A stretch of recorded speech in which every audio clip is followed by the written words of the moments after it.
A paz do Senhor, irmãos. Nesse vídeo nós vamos fazer um panorama sobre o Novo Testamento e nós vamos comentar sobre isto, tá? Aqui tem uma linha do tempo, onde nós podemos ver a estrutura da Bíblia, na verdade, e nós temos aqui ela dividida em tópicos. Na verdade, a Bíblia ela está dividida em tópicos. Nós temos livros narrativos, nos quais alguns são cronológicos, mas ela foi dividida em tópicos. Então, aqui é mais um foco de você conhecer melhor a sua Bíblia, tá? O que nós chamamos de Torá, que é uma palavra hebraica, também pode ser conhecido como Pentateuco, que é uma palavra grega. Quer seja Pentateuco, quer seja Torá, essas duas palavras se referem aos 5 primeiros livros da Bíblia, de Gênesis a Deuteronômio. Logo adiante, nós temos os livros históricos, que são de Josué até Ester. A Torá, como o próprio nome já diz, significa lei. Então, o que você vai encontrar nesses 5 primeiros livros da Bíblia é justamente isso. Gênesis vai narrar o início de todas as coisas. Êxodo vai narrar o povo de Israel no Egito e a sua libertação. Após isso, você vai ter o período que se segue da libertação do povo de Israel do Egito até a Terra Prometida. Que aí você tem Josué, que é o sucessor de Moisés, que leva o povo de Israel até a Terra Prometida. Depois, durante esse período, você tem juízes que ficaram responsáveis depois de Josué. Durante o período dos juízes, você tem o livro de Ruth. Durante o período de juízes, você também vai ter 1º e 2º Samuel. E após 1º e 2º Samuel, você entra no período da monarquia de Israel. Então você entra dentro do período de reis. Samuel, antes de morrer, ele elege por mandamento de Deus. Deus escolhe ali um rei, e aí Deus escolhe o rei Saul, e Samuel elege Saul, e Saul reina. Então Saul foi o primeiro rei de Israel. Só que Saul, ele até começou bem. Ele foi realmente uma pessoa que no início da sua caminhada teve um governo bom, mas acabou se corrompendo depois adiante. E Davi ficou no seu lugar. Logo adiante, nós temos 1º e 2º reis, que vão relatar os sucessores de Davi. Então você tem Salomão, você tem Jeroboão, você tem Roboão e os reis que se seguiram após eles. Só que existe uma coisa muito importante que é narrado em 1º e 2º reis. Porque com a morte de Salomão, o reino de Israel foi dividido em 2 partes. Ficou o reino do sul e o reino do norte. Então eu vou fazer um desenho aqui de um círculo e imagine só, aqui é o reino do sul e aqui o reino do norte, ok? Com a morte de Salomão, o reino de Israel foi dividido, as 12 tribos de Israel foram divididas, 10 tribos foram para um lado e 2 tribos foram para outro lado. A tribo do norte, aqui a região do norte, foi o rei de Israel. Aqui ficava Israel, tá? E a região do sul é Judá, tá ok? Então, Judá e Benjamim são 2 tribos que constam aqui no reino do sul. Então, a partir do livro de Reis, você vai encontrar a expressão rei de Israel e rei de Judá, por conta dessa separação que houve, tá bom? Depois você tem 1º e 2º Crônicas, que vai narrar a mesma coisa que 1º e 2º Reis, mas com alguns detalhes a mais Então certas coisas, primeiro e segundo reis, não conta às vezes o escritor de primeiro e segundo reis, que alguns atribuem a Esdras, ele pode ter resumido. Então primeiro e segundo crônicas ele dá uma abrangência um pouco maior, tá ok? Então nesse sentido ele então é escrito e aí ele abrange um período um pouco maior e ele repete um pouco e acrescenta um pouco mais de conteúdo, tá? Você tem o livro de Esdras, que ele é pós-exílio, ou seja, durante esse período você tem o que aconteceu durante esse período foi que o povo de Israel, aqui nesse reino do norte e reino do sul, certo?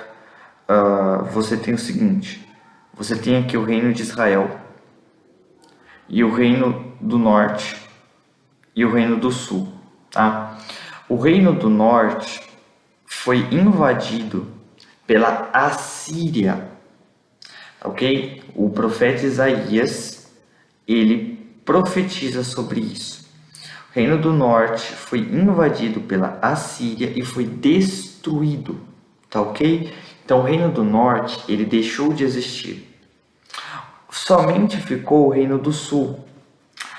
E o problema é que o reino do sul, ele teve uma sucessão de reis perversos também. Então, como castigo, a Babilônia invadiu o reino do sul e destruiu também o reino do sul. Então, Israel, que outrora foi uma nação, deixou de ser uma nação. E o reino do norte cai pela mão dos assírios. O reino do sul permanece, porque naquela época quem reinava era o rei Ezequias. O rei Ezequias era um rei bom, um rei justo, e por ele ser um rei justo, ele então foi poupado por Deus, ok? Depois, mais para frente, nós vamos ver Josias, e Josias também foi um rei bom, um rei justo, e Deus então poupa também ele dessa invasão babilônica. O problema é que depois foi seguindo uma sucessão de reis perversos e como consequência o reino do sul também caiu pela mão dos babilônios, tá? Isso aqui é importante a gente saber esse panorama histórico, tá? Bem resumido. E o que acontece? O livro de Jeremias está dentro desse contexto, tá ok? Aqui a gente vai entendendo qual que é o contexto de cada livro, tá? Para a gente poder ler os livros melhor. O livro de Lamentações também foi escrito por Jeremias, ok? Também foi escrito por Jeremias. Ezequiel também está dentro do período babilônico e Daniel também se encontra dentro do período babilônico, ok? Zacarias e Ageu e Malaquias também estão dentro do período ali de exílio, tá? Pós-exílio. Então você tem aqui o livro de Esdras, que veio durante esse período, onde o profeta Jeremias profetiza 70 anos de cativeiro babilônico para o Reino do Sul, e passa-se os 70 anos, e Deus então liberta o povo de Israel do cativeiro da Babilônia, ok? E algumas viagens foram feitas por Neemias, ok? E por Esdras para reconstruir Jerusalém, porque nós vemos aqui que Jerusalém foi inteiramente destruída, então Jerusalém foi reconstruída. E é dentro desse período que os profetas Jeremias, Ezequiel e Daniel se encontram, tá ok? Os profetas Jeremias, Ezequiel e Daniel se encontram dentro desse período. O escriba Esdras e Neemias também se encontram dentro desse período. Esther vai se encontrar em um período de sucessão persa, tá? Mas ela também está dentro desse período exílico, tá? Alguns salmos, como nós vamos ver aqui, também foram escritos dentro do período do exílio, tá? Você tem o livro de Jó, que ele é considerado como um livro poético, ele é um livro mais é considerado um livro poético por conta do seu gênero literário, cheio de figuras de linguagem, de comparação, um gênero literário reflexivo, de sabedoria e de lições práticas para a nossa vida, tá? Então, é por isso que ele é considerado dentro de um livro poético. Bem, segundo as datações, o livro de Jó, ele aconteceu dentro do período aqui de Gênesis, tá ok? Então, o livro de Jó está situado aqui em Gênesis, tá?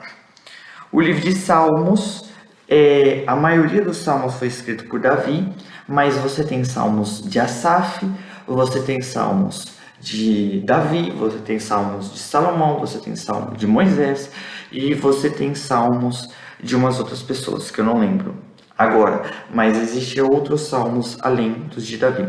Provérbios, que foi escrito por Salomão, tá? Dentro do período que Salomão ainda servia a Deus.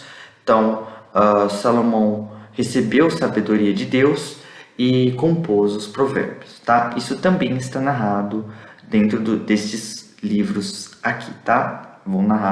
Esses livros vão confirmar que o livro de Provérbios foi escrito por Salomão. O livro de Eclesiastes também foi escrito por Salomão, tá ok? E também é um livro de sabedoria, de reflexão e de conselhos práticos, tá ok? Então, o livro de Salmos, ele não tem uma ordem cronológica, porque ele depende muito do personagem. Então, se foi Davi que escreveu aquele salmo, então Davi está situado no profeta Samuel, no período do profeta Samuel.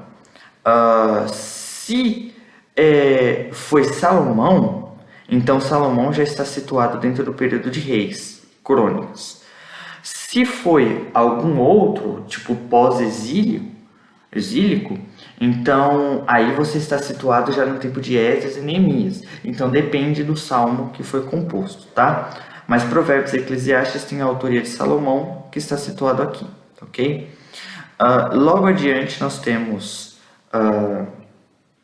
nós estamos conhecendo a Bíblia, ok? Dando um panorama geral e encaixando os livros, entendendo qual que é o contexto de cada livro, como que eles... o seu gênero literário e qual que é o contexto em que eles estão, tá? É isso que nós estamos aprendendo a princípio. Aqui você tem os livros dos profetas maiores e profetas menores. Por que existe maior e menor? Esse maior e menor não significa importância, mas significa conteúdo. O livro do profeta Isaías tem 66 capítulos, por isso ele é chamado de um profeta maior. Em contraste que o livro de Daniel tem 12 capítulos, mas o período que Daniel levou desde do início do livro até o fim do livro também foi um período muito maior. E Jeremias também. Jeremias foi um período muito grande de ministério. Isaías também. Ezequiel também e Daniel também. Foram os profetas que mais produziram conteúdo e que mais tiveram o seu ministério prolongado. Por isso que eles são chamados de profetas maiores. Os outros profetas, que são profetas menores, têm poucos capítulos e também tiveram um período de ministério pequeno. Então você tem o livro de Joel, tá? Que tem 3 capítulos. Você tem o livro de Jonas, Naum, Abacuque, Sofonias, são livros pequenos e por isso são chamados de profetas menores. Agora, todos esses profetas aqui, ok? Todos esses profetas, eles estão situados dentro do período de Reis e Crônicas, tá ok? Eles estão aqui, ó. Então, o profeta Isaías, ele está situado junto do profeta Ezequias e outros, do profeta Ezequias não, do rei Ezequias, tá? O profeta Jeremias também está situado dentro de alguns outros reis que ele vai citar ali, tanto reis justos quanto reis injustos. O profeta Jeremias vai citando no seu livro. Daniel, ele também faz citações, tá? Então, você tem os profetas pré-exílicos, ou seja, por exemplo, Isaías, que foi antes do cativeiro babilônico, e os profetas pós-exílicos, que foram depois do cativeiro babilônico, tá? E existem os profetas que ficaram no meio termo, como, por exemplo, Jeremias. Jeremias, ele é pré-exílico, mas ele também é pós-exílico. Tá? Então, o tempo de ministério de Jeremias foi tão grande que ele contemplou antes do cativeiro e depois do cativeiro babilônico. Então, entendendo isso, você tem um panorama histórico do Antigo Testamento um pouco melhor na sua cabeça. E aqui existe período intertestamentário, por quê? Porque o último livro da Bíblia é Malaquias, tá ok?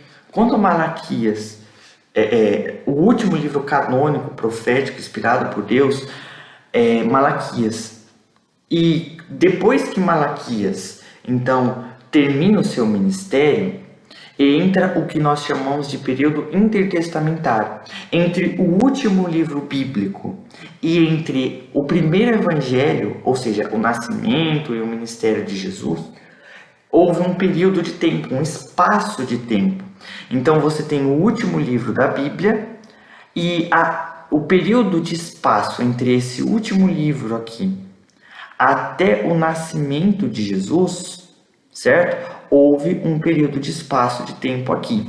Esse período de espaço de tempo entre um e outro é chamado de período intertestamentário, ok? Então, muitas coisas importantes aconteceram dentro desse período e vale a gente ressaltar. Aqui de uma maneira melhor, uma linha do tempo, tá? Aqui você tem um Antigo Testamento, tá ok? Antigo Testamento. E aqui você tem um Novo Testamento.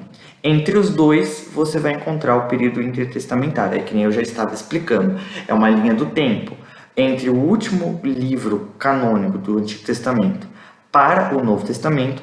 Houve um período de espaço de tempo. Dentro desse período de espaço de tempo, algumas coisas importantes aconteceram, tá? Quais coisas? Por exemplo, você tem a reconstrução de Jerusalém como um ponto muito importante que aconteceu durante esse período. Você tem a ascensão de vários impérios que também estão ligados mais para frente com o profeta Daniel, que aí é um tema escatológico. Então, os reinos que vão se ascendendo estão ligados com o profeta Daniel. E você tem também Deus intervindo na história. Então, o período interbíblico ou intertestamentário é chamado de 400 anos de silêncio, porque voltando aqui, entre o último livro do Antigo Testamento canônico para o Novo Testamento, essa linha do tempo aqui de espaço, de tempo, durou 400 anos, ok? De espaço de tempo, tá? Onde Deus ele não produziu mais conteúdos, ou melhor dizendo, Deus não mandou mais profetas durante esse tempo. Deus então estava simplesmente trabalhando no cenário do mundo para a vinda de Jesus. Como Hebreus capítulo 1, versículo 1 vai dizer, que no passado Deus falou conosco através dos profetas e que hoje Ele está então falando conosco pela revelação do Filho. Então o período profético do Antigo Testamento, ele finda em Malaquias, tá ok?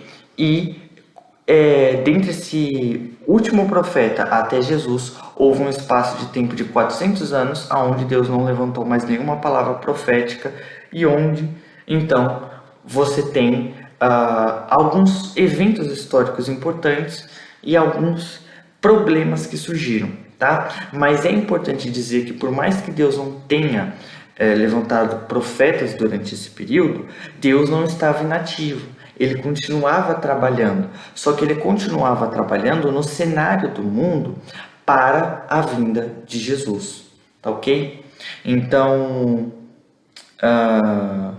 bem, após Malaquias não houve mais manifestações proféticas ou livros inspirados, isso já foi tratado. Durante esse período de 400 anos não houve revelação profética, porém, em termos sociais e políticos, nesses anos aconteceram muita coisa. Exatamente. Em questão de cânon, escritura sagrada, revelação de Deus, não teve. Mas, em termos históricos, ocorreu algumas coisas. Tá? Bem, durante esse período, Israel esteve, o povo de Israel, sobre o domínio persa. Você teve a Babilônia, que a Babilônia ela cai, você encontra isso dentro do período do livro de Daniel. Você tem o livro de Daniel, ok? O livro de Daniel, ele mostra Ciro tomando, eu acredito, Ciro não, Dário tomando o reino de Belsazar, tá ok? Isso você encontra no livro de Daniel, se eu não me engano, no capítulo 5 e no capítulo 6 do livro do profeta Daniel, aonde vai mostrar a transição do Império Babilônico para o Império Persa, Medo-Persa, tá? Era um império unido, era o império dos Medos mais os persas. Mas acabou que o Império Persa acabou prevalecendo, tá ok? E os Medos acabaram saindo, mas a princípio os Medos também estavam ali. Depois que os persas caíram, foi para o domínio grego. E por fim, depois Roma, tá? Durante esse período, alguns livros, como o livro de Baruque, como o livro de 1ª e 2ª Macabeus, como o livro de Enoque e alguns outros foram escritos. Então, esses livros, eles não são autênticos, porque eles nasceram dentro desse período de silêncio, aonde Deus não manifestou mais palavra. Então, por essa falta de uma revelação profética, escritos históricos começaram a serem escritos, tá? Narrativas falsas começaram a ser escritas. Então, começou a surgir tais livros que não foram considerados inspirados, canônicos significa inspirado. Os judeus não reconheceram esses livros como canônicos. Os apóstolos de Cristo do Novo Testamento não reconheceram. Jesus não faz citações desses livros. E nem os pais da igreja também não mencionam tais livros. E tais livros são apenas históricos e biográficos, mas não canônicos. Sim, como, por exemplo, o livro de 1ª e 2ª Macabeus, que são livros históricos, onde vai contar a revolta de Judas Macabeu contra Antíoco Epifânio e, enfim, vai mostrar ali aquela festa, né, que os judeus comemoram até hoje. E durante esse período que o Antíoco Epifânio ele toma o poder,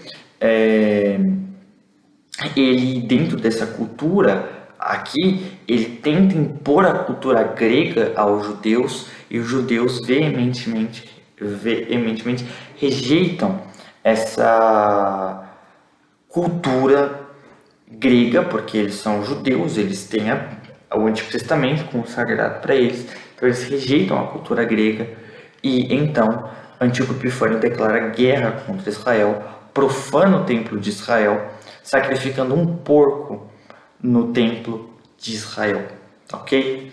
Então aí você tem a revolta, enfim, e todo aquele contexto que vai ser narrado neste livro histórico, mas não canônico. E inclusive é digno de nota dizer que tais livros são apenas históricos e biográficos, ou seja, eles contam informações históricas, mas eles não são inspirados. E eles contêm heresias, Obviamente, lógico, esse é um dos fatores que não foi canonizado. Não é porque um livro ele é histórico e a história que ele conta é verdadeira que significa que ele seja. Então, aqui você vai ter primeiro e segundo Macabeus falso, tá ok? Existe sim o princípio de livros históricos com histórias verdadeiras, mas essas histórias não podem contradizer doutrinas bíblicas. E no caso de primeiro e segundo Macabeus, Enoque, Baruque e outros contradizem as escrituras, então não puderam ser canônicos, diferentemente dos outros livros históricos que existem na Bíblia que não contradizem nada das escrituras, tá ok? Mas esses daqui contradizem sim, tá? E, por exemplo, que tipo de heresia?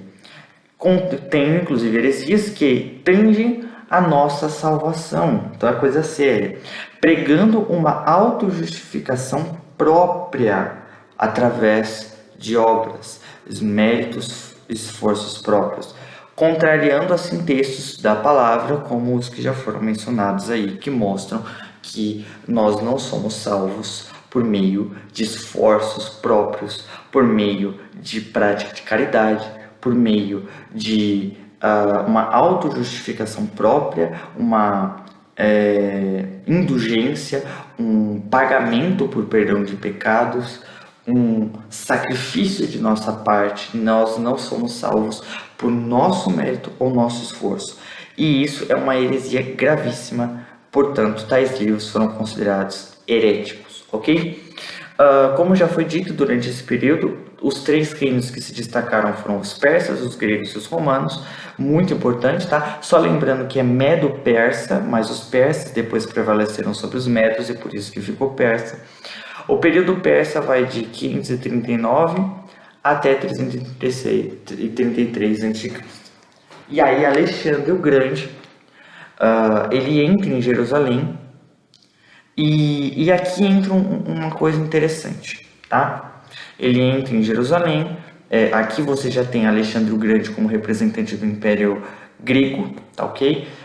Aonde que o período persa ele cai, então o período persa sai de cena e entra o período grego, tá ok?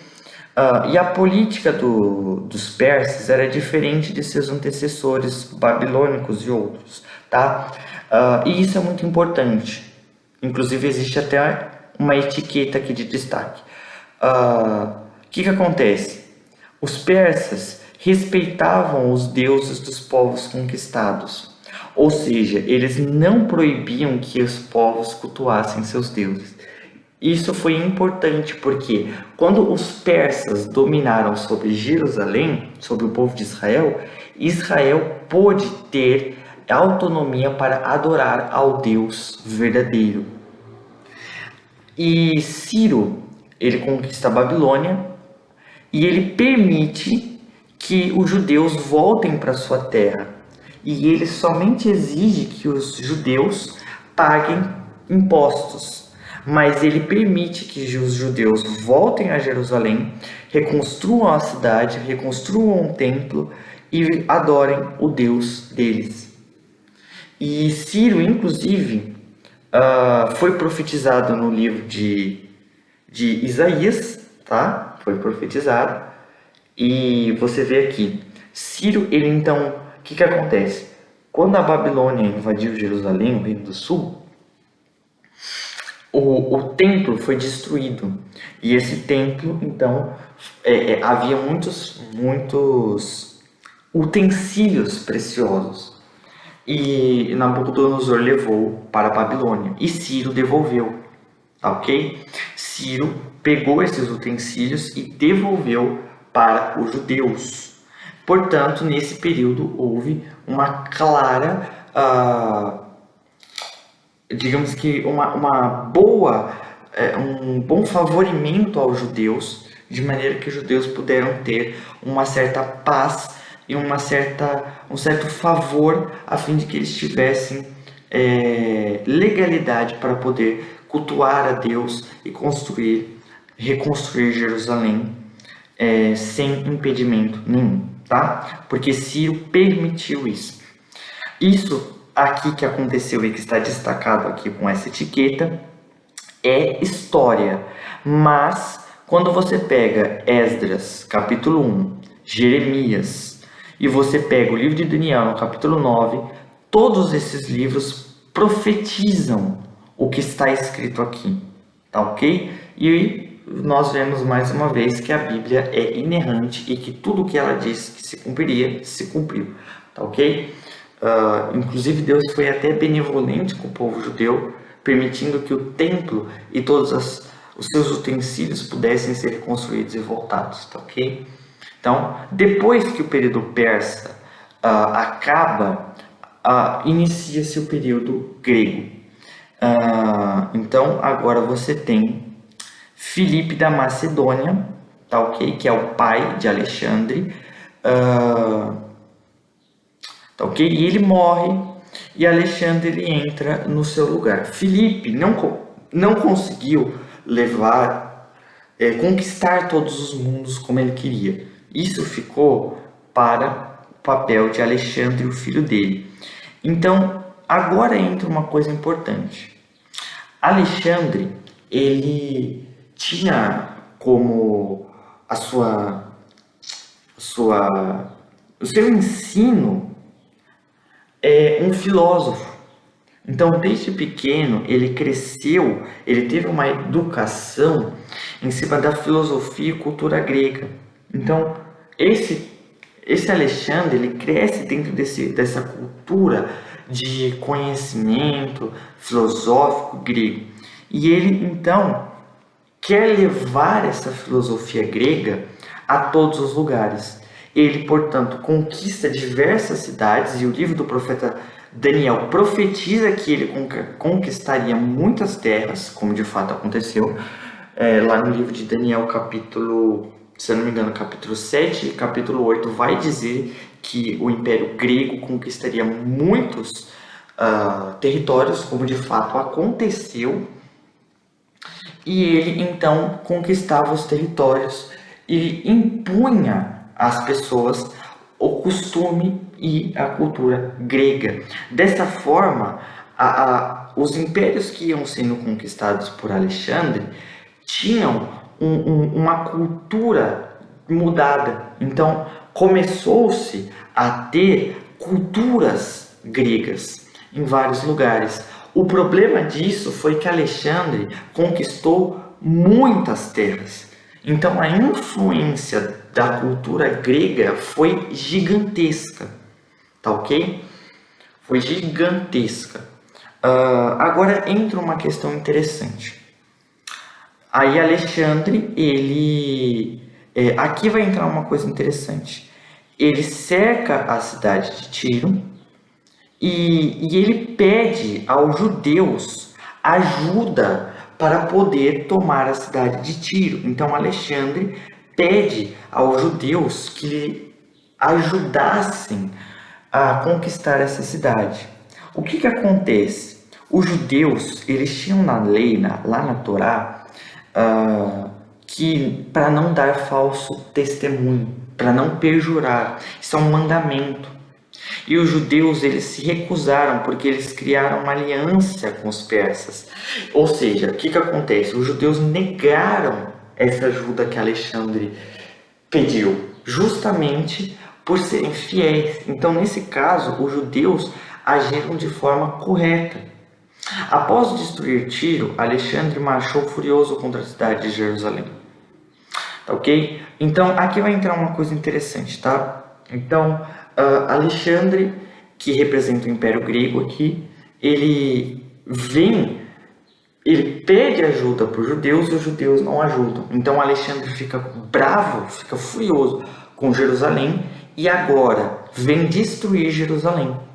O que acontece agora? Aí eu vou passar um pouquinho aqui, tá?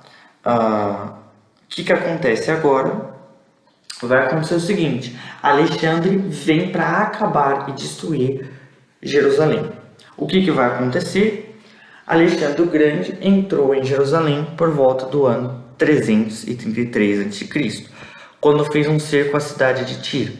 Alexandre solicitou ajuda aos judeus, que se recusaram por terem uma aliança com os persas e serem fiéis a essa aliança. Após destruir a cidade de Tiro, Alexandre marchou furioso contra a cidade de Jerusalém. Entretanto, algo interessante aconteceu. Flávio Joséfo,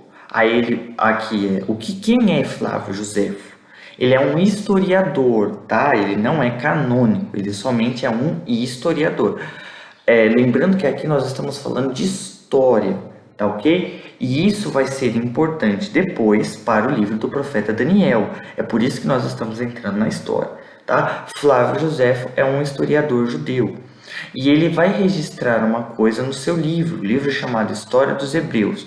O que ele vai descrever nesse livro? Vamos ler o que está escrito no livro de História dos Hebreus e vamos ver o que aconteceu, tá? Então vamos lá. Quando este ilustre conquistador, Alexandre, tomou a cidade de Gaza, ele avançou para Jerusalém. E o sumo sacerdote Jado, que bem conhecia a sua cólera contra ele, ou seja, deixa eu explicar aqui.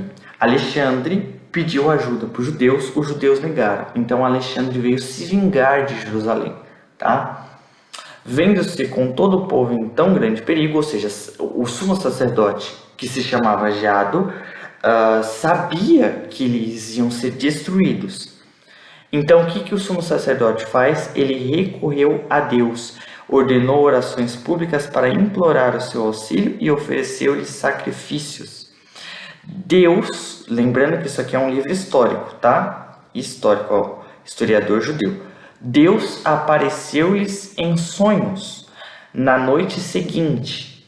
Ou seja, o livro está dizendo que o sumo sacerdote Jado pediu ajuda de Deus e Deus apareceu em um sonho na noite seguinte a esse sumo sacerdote.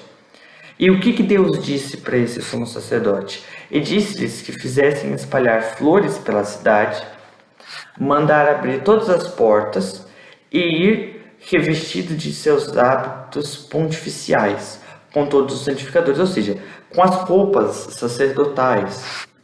Também assim revestidos e todos os demais, vestidos de branco ao encontro de Alexandre, sem nada temer dele, porque Deus os protegeria.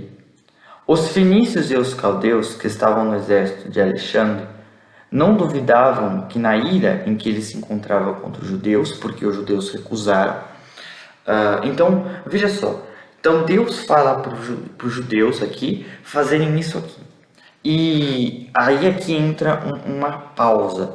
Alexandre estava bravo e as nações pensavam que Alexandre iria destruir Jerusalém e Alexandre ia simplesmente fazer o seguinte, ó, eu vou lá destruir Jerusalém e vocês, fenícios e caldeus, vão o quê? Saquear. Então, ou seja, os fenícios e os caldeus tentaram se aproveitar da cólera de Alexandre. Mas, olha só que interessante o que Flávio Joséfo, historiador de judeu, vai dizer. Mas aconteceu justamente o contrário, pois Alexandre apenas viu aquela grande multidão de homens vestidos de branco, os sacrificadores revestidos de seus paramentos de linho, as suas vestes sacerdotais, e o sumo sacerdote com seu éfode de cor azul adornado de ouro e a tiara sobre a cabeça, com uma lâmina de ouro na qual estava escrito o nome de Deus, que é o tetagrama, né? Adonai. Aproximou-se sozinho dele, ou seja, Alexandre se aproxima do sumo sacerdote e ele adorou aquele augusto nome. Que nome? O nome que estava escrito na tiara, tá ok? E saudou o sumo sacerdote, a quem ninguém havia saudado. Então os judeus se reuniram ao redor dele e elevaram a voz para desejar-lhe toda sorte de felicidade e de prosperidade. Mas os reis da Síria e os outros grandes que o acompanharam ficaram surpresos, de tal espanto que julgaram que ele havia perdido o juízo. Sim, por quê? Porque Alexandre veio para destruir Jerusalém. E aí, de repente, ele não faz isso. Ele para e ele não destrói Jerusalém, mas ele começa então a prestar homenagem a Deus. Então, olha como que o texto vai continuar. Parmênio, que gozava de grande prestígio, Perguntou-lhe como ele, que era adorado em todo o mundo, adorava o sumo sacerdote dos judeus. Aí Alexandre responde: não é a ele, respondeu Alexandre, que eu adoro, mas é a Deus a quem ele é o ministro. Pois quando eu ainda estava na Macedônia e imaginava como poderia conquistar a Ásia, ele, no caso aqui Deus, me apareceu em sonho com essas mesmas roupas e me exortou a nada temer. Disse que passasse corajosamente o estreito do Helesponto e garantiu-me que ele estaria à frente. Esse ele aqui se refere a Deus, do meu exército, e me faria conquistar o império dos persas. Veja só, isso aqui é uma narrativa verdadeira. Deus diz no profeta Daniel que Deus iria permitir que o império persa fosse destruído pelo império grego. Então, essa assertiva do historiador judeu Flávio Joséfo não é canônica, mas é um livro histórico que ratifica, que corrobora e que mostra que o livro do profeta Daniel é verdadeiro, tá? Esse é um dos motivos pelo qual nós estamos lendo esse panorama aqui, ok? Então, aqui é mostrado que o livro de Daniel é inspirado. Essa história mostra isso. E aí Alexandre continua aqui nessa narrativa. Eis porque jamais tenho visto alguém revestidos com trajes semelhantes aos que com ele me apareceu em sonho. Aos que ele, Deus, me apareceu em sonho. Não posso duvidar de que não tenha sido por ordem de Deus que empreendi essa guerra e assim vencerei Dário. E sim, ele venceu porque era profecia. Destruirei o império dos persas. Sim, ele destruiu porque isso era profecia. Alexandre depois abraçou o sumo sacerdote, caminhou no meio deles até Jerusalém, subiu ao templo, ofereceu sacrifícios a Deus da maneira como o sumo sacerdote lhe dissera que devia fazer. E eis porque jamais, tendo visto alguém revestido com trajes semelhantes aos que com ele me apareceu em sonho, não posso duvidar. Enfim, aqui é interessante que vai estar escrito assim, ó. O soberano pontífice mostrou-lhe em seguida o livro de Daniel, tá? Esse soberano pontífice, ele está falando do sumo sacerdote, mostrou-lhe em seguida o livro de Daniel, no qual estava escrito que um príncipe grego, veja só o que está escrito aqui, destruiria o império dos persas, e disse-lhe que não duvidava de que era ele de quem a profecia fazia menção. Alexandre ficou muito contente. Então veja só que interessante. Olha só que legal. O sumo sacerdote mostra para Alexandre o seu livro sagrado, o livro de Daniel. É uma profecia que profetiza que um príncipe grego iria destruir o império dos persas. E isso está escrito em Daniel capítulo 7 e capítulo 8. E isso se cumpriu. Então, apesar de o livro História dos Hebreus, do historiador Flávio Joséfo, não ser canônico, ele é uma testemunha, só detalhe que ele era judeu, então ele não era cristão, tá ok? Então, é uma testemunha que ratifica e que confirma os escritos do profeta Daniel e da canonicidade, da inspiração da Bíblia. E, inclusive, o próprio Jesus, ele faz menção ao livro de Daniel como inspirado. Bem, chegamos aqui a uma imagem importante, tá ok? E por que a gente estudou a história todo esse momento, tá ok? Por que eu tive que aprender tudo isso de todos esses impérios? Por alguns motivos. Bem, eu acredito que a imagem esteja pequena, então eu vou ler o que está escrito. Daniel, capítulo 7, versículo 4. O primeiro animal era como leão e tinha asas de águia. Esse aqui é o primeiro animal. Daniel 7:5. O segundo animal era semelhante a um urso, o qual se levantou de um lado. Então aqui o urso, segundo animal. Daniel 7:6. Outro semelhante a um leopardo e tinha nas costas 4 asas de ave. Aqui, ó. Terceiro animal. O quarto animal, Daniel 7:7. O quarto animal terrível era terrível e espantoso, e muito forte, o qual tinha grandes dentes de ferro, e ele devorava e fazia em pedaços, e tinha 10 chifres. Então aqui você vê o quarto império. E Daniel 7:24 conta os 10 chifres, ele vai dizer que são 10 reinos, tá ok? Ele vai dizer que são 10 reinos. Enfim, e aqui está a questão dos 10 chifres, tá? Agora é interessante por quê? Porque o próprio texto vai interpretar que, aqui deixa eu explicar, você tem a estátua de Nabucodonosor, que é essa que vocês estão vendo aí. Daniel capítulo 2 vai dizer sobre essa estátua aqui, tá ok? Daniel capítulo 7 vai falar sobre os animais. Tá vendo esses animais aqui? Esses animais estão narrados em Daniel capítulo 7. Só que a estátua de ouro está dividida em ouro, prata, bronze e ferro. São 4 divisões. Os animais estão divididos em 4 partes, tá ok? Então é leão, urso, leopardo e o quarto animal que não é dito qual que é. Então existe uma relação entre a estátua de Daniel 2 com os animais de Daniel 7, tá ok? Existe essa relação. A cabeça de ouro é a mesma interpretação para o primeiro animal, que é o leão. Então, o que o leão representa? O leão representa a mesma coisa que representa a cabeça de ouro. O que o urso representa? A mesma coisa que o peito de prata representa, tá ok? Então, é mais ou menos nesse sentido. Então, vamos lá. A cabeça de ouro é o período babilônico. O peito, o Medo-Persa.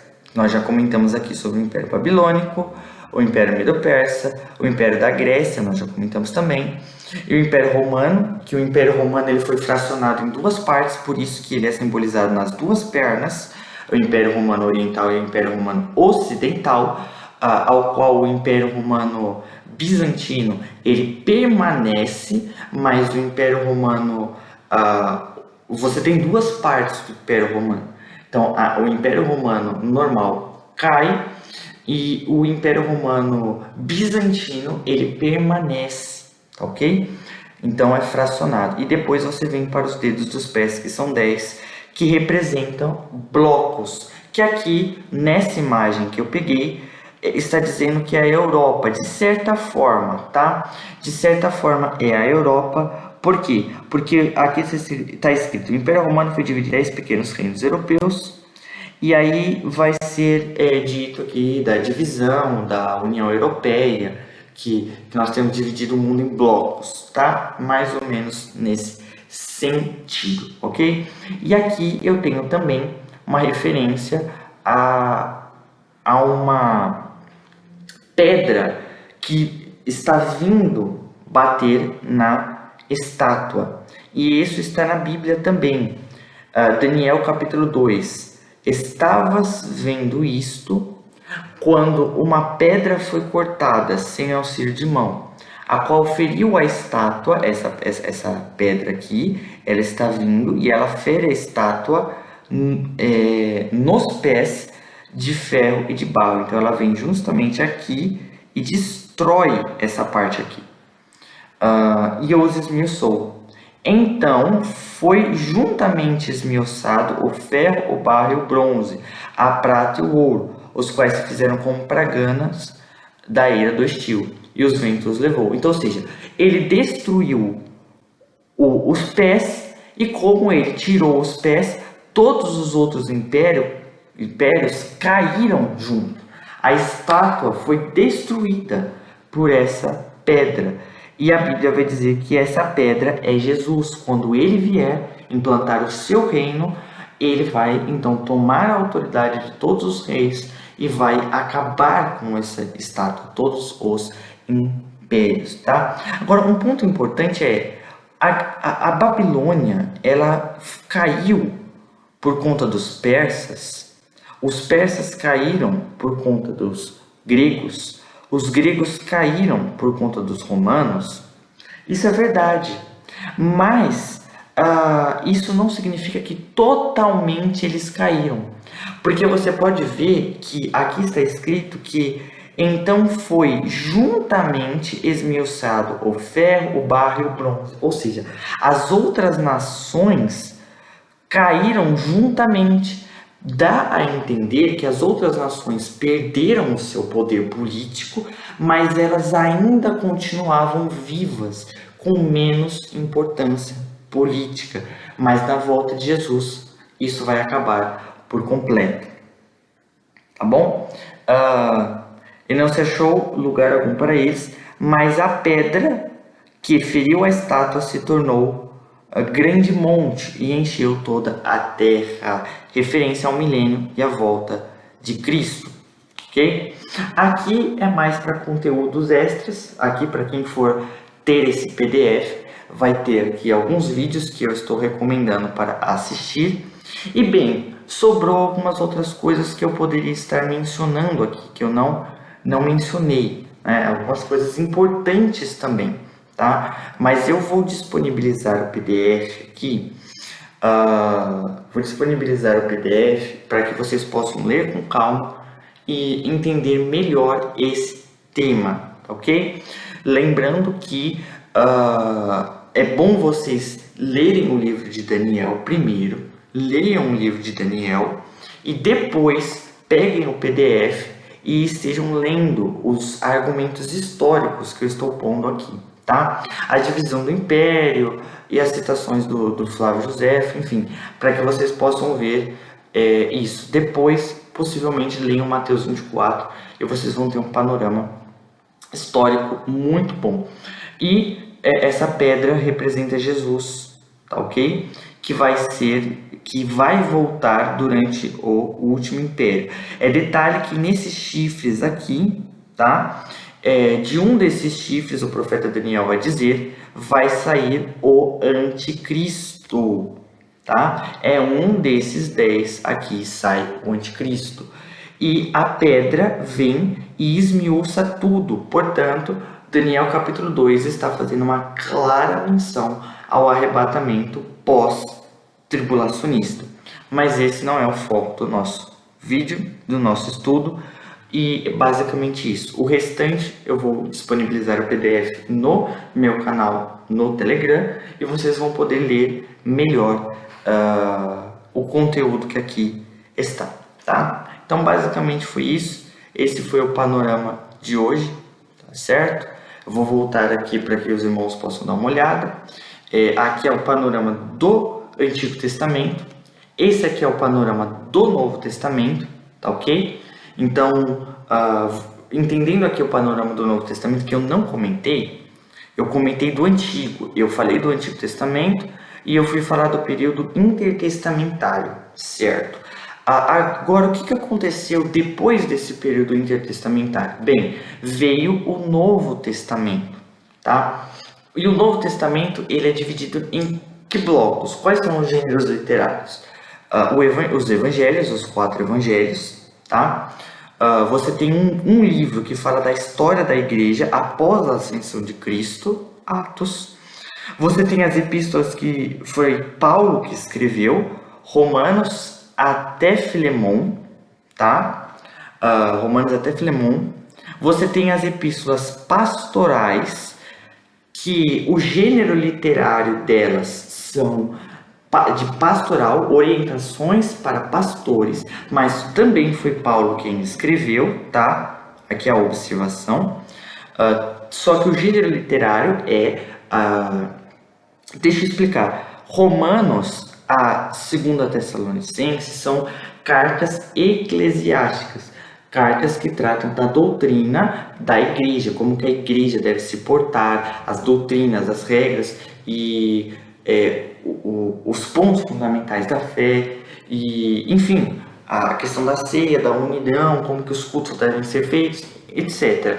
A exposição de Romanos, por exemplo, que fala da doutrina da salvação, cartas paulinas, tá? Já 1 Timóteo, 2 Timóteo e Tito vão falar sobre orientações a pastores, mas também foi Paulo que escreveu. E Filemon é uma epístola particular de Paulo, que ele escreve uma epístola mais por um apelo a um escravo, é uma epístola mais de cunho amoroso, então digamos que seria mais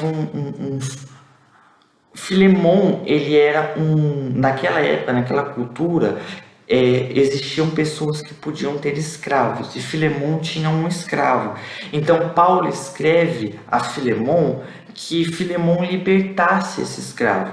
Então basicamente é uma carta onde Paulo mostra o lado humano, que ele era contra a escravidão, que Paulo ele amava as pessoas, e que Paulo pede então a Filemon que libertasse esse escravo. Então é uma carta mais de um amor terno, de mostrar como que nós temos que viver realmente o Evangelho, tá? E é uma carta muito bonita também, tá? Depois você tem as cartas gerais, que não foram escritas por Paulo, desde Hebreus até Judas, e esse Judas não é o Judas Iscariotes, tá ok? Então você tem essas cartas, que foram cartas gerais. Hebreus fala da superioridade da nova aliança para com a antiga. Tiago vai falar doutrinas práticas da igreja. Tiago vai condenar muito a acepção de pessoas, a questão de você se achar melhor do que o outro, esses tipos de doutrinas práticas. 1 e 2 Pedro vão refutar algumas heresias, vão reforçar algumas doutrinas. 1, 2 e 3 João vão fazer a mesma coisa, reforçar doutrinas e refutar doutrinas, tá? Judas, a mesma coisa, e Judas reforça doutrinas fundamentais e refuta heresias, tá? E Apocalipse é um gênero literário que foi escrito por João, tá? O mesmo João das epístolas e o mesmo João do Evangelho. E é um livro de revelação, de cunho apocalíptico, onde vai falar as coisas do fim. Então, basicamente, você tem um desenvolvimento. Você tem Mateus a João narram a vida de Jesus. Atos mostra a igreja depois de Jesus. Romanos até Filemon, por parte de Paulo, são as orientações da igreja que se aplicam dentro do livro de Atos, tá? Detalhe. Essas epístolas aqui, Romanos até Filemon, elas estão dentro do livro de Atos, tá ok? Então, o contexto histórico da epístola de 1 e 2 Coríntios, por exemplo, é o livro de Atos. Então, durante o período do livro de Atos, que é a história da igreja, durante esse período de história da igreja, essas cartas foram escritas, e também Hebreus, Tiago, Pedro, João, Judas, durante esse período de história da igreja, as cartas foram escritas. E por fim, lá no final do primeiro século, no ano 90 depois de Cristo, o Apocalipse é escrito com o último profeta e apóstolo vivo, João, tá? O apóstolo João, onde ele estava exilado por ordem do imperador Domiciano, e assim ele ficou numa ilha deserta, e Deus deu uma revelação para João do Apocalipse.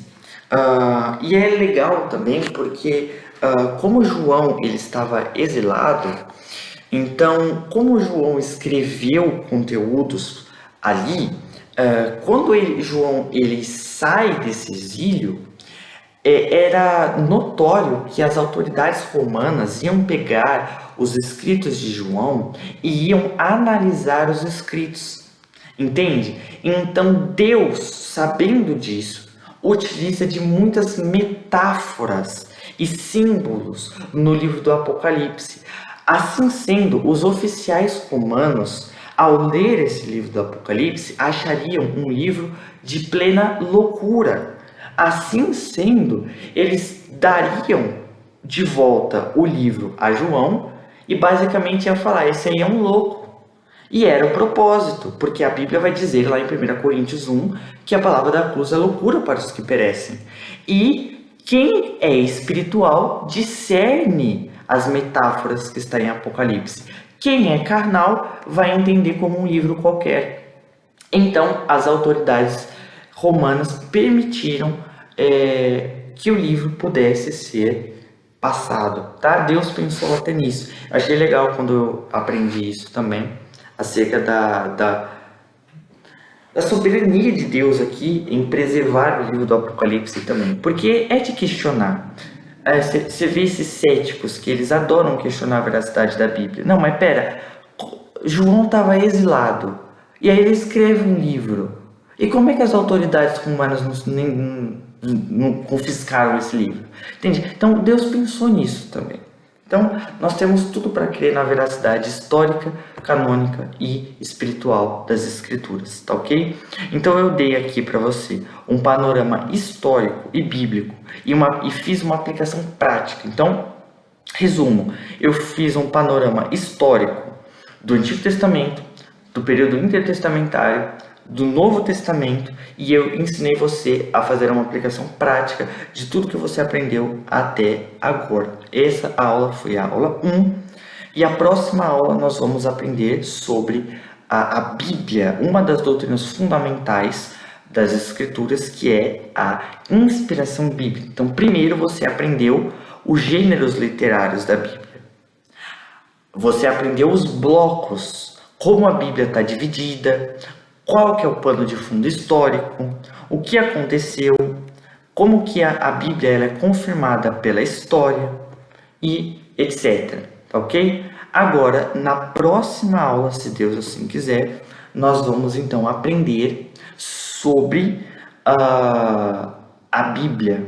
Então a gente vai se aprofundar mais nisso aqui, tá ok? Nós vamos se aprofundar mais em compreender as Escrituras, tá ok? Então fiquem com a paz do Senhor e que Deus vos abençoe.